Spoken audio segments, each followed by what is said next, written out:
Ketiga pelaku pengeroyokan hingga tewas ini ditangkap di Kabupaten Baru, Sulawesi Selatan. Ketiganya berinisial M, RN, dan MP.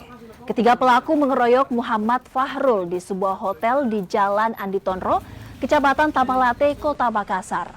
Korban pun tewas usai ditikam para pelaku. Kasus pengeroyokan ini terjadi saat korban mencoba membantu seorang perempuan yang dianiaya pelaku. Namun korban yang mencoba melerai justru jadi bulan-bulanan para pelaku. Kini polisi masih mengejar satu pelaku lainnya yang masih buron. Pelaku kemudian sebenarnya korban ini akan memisah, menghalang-halangi pelaku ini melakukan terhadap si perempuan.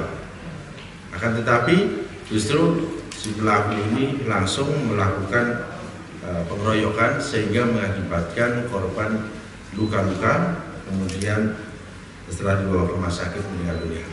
Dari hasil penyidikan kita sudah mendapatkan ada 3 orang pelaku yang telah kita amankan dan atas inisial MF, kemudian RN, dan juga MY.